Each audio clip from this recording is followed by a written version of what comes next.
Hi everybody, this is Wade Hollenbach from Wade's Orchids, and we are looking at a species from Australia called Dendrobium tetragonum. This is a really nice little thing. I would say that the flower from tip to tip that you're looking at here is probably about 3.5 inches. It's a very delicate looking flower and plant. The whole plant is not real tall. I'm going to back up here a little bit to show you. That's a 3-inch pot, and you can see that the entire plant is about 8 or 9 inches tall, and it's been open now. That flower that you were looking at has been open for probably 2 weeks or more. I don't know how long it's going to stay open. This is a first bloom seedling of this species for me, and it's very attractive, very interesting looking plant. I want to show you here, particularly if you look at the way the stems grow here. The stems are square, okay, and also you can see that they wobble back and forth quite a bit. It's very, very thin at the base.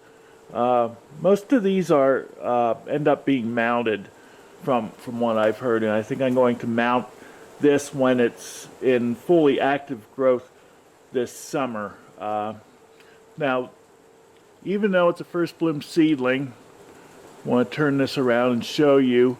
Right here we have a bud coming, okay, and there's 2 buds on this.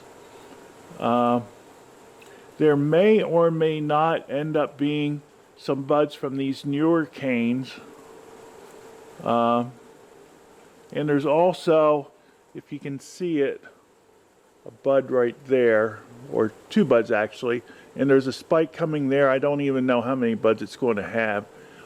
Looks like most of the time these are 2 flowered per spike. Okay, I don't know if it reblooms off of the old growths or not, but it very well might. I want to tell you a little bit about the culture that I use for this. As you can see right now, it's in a pot. It's seedling bark and perlite, but this is draining very, very quickly for me, and usually within about 3 days afterwards it's dry. Okay, like almost all dendrobiums that I know of, one thing that's in common with most of them is that they like to be watered well and then dry moderately quickly, and mounting it will facilitate that really well and allow me to grow the plant for many years on the same amount. It doesn't spread out very much, and I don't think it gets much larger either, so it's really nice little thing. And one thing I mentioned, this is from Australia. These are used a lot in the breeding of what's called the Aussie dendrobiums, and I would like to take this down and show you one of the parents, or one of its offspring here. This is actually a grandparent. Tetragonum is a grandparent of this, and let me raise it up a bit. There we go,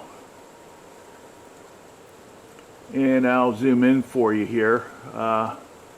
This is Dendrobium Hilda crossed with Aussie Parade, and you can really see the influence here of Dendrobium tetragonum.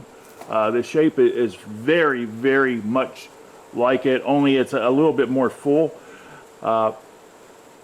Something I should mention is that this thing is very, very fragrant. It is a very sweet smell to it. And this has been blooming for a while.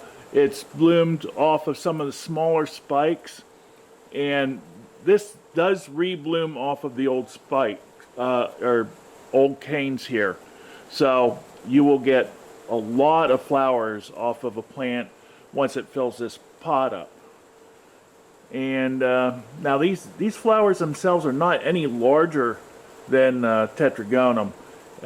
It's again, I mentioned it's Hilda Pokson crossed with Aussie Parade. Aussie Parade is a at least a fairly complex hybrid. It's not a primary, but Hilda Pokson is a primary. It's between tetragonum and another species that you guys know real well. It's Dendrobium kingianum.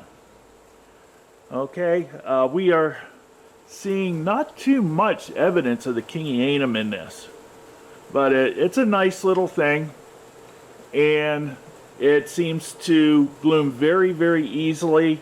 These are on a dry rest here. Now I should mention that the tetragonum, I am still watering. I have not given that a totally dry rest. If you get this plant, it does like to go into a cooler period, and I water much less during that period, but it still does get watered. I would say maybe once every week to 10 days it gets watered well, and maybe just kind of spritzed a little bit between those times. So it doesn't have a full dry winter rest, but it does have a drop in temperature. I keep my greenhouse at 56 degrees minimum night temperature and about 70 for day temperature. And it seems to have responded real well. So I hope that this has helped all of you that are interested in getting it. This, the hybrid and the species both came from Fred Clark of Sunset Valley Orchids. Fred has got really nice plants, and I can highly recommend them. I don't know if he has either the species or the hybrid available, although he is the only breeder, to my knowledge, in the United States of Australian Dendrobiums. At least the only person that is doing a lot of breeding with it. So, hope you like this, and enjoy. This is Wade from Wade's Orchids. Have a nice day and happy growing.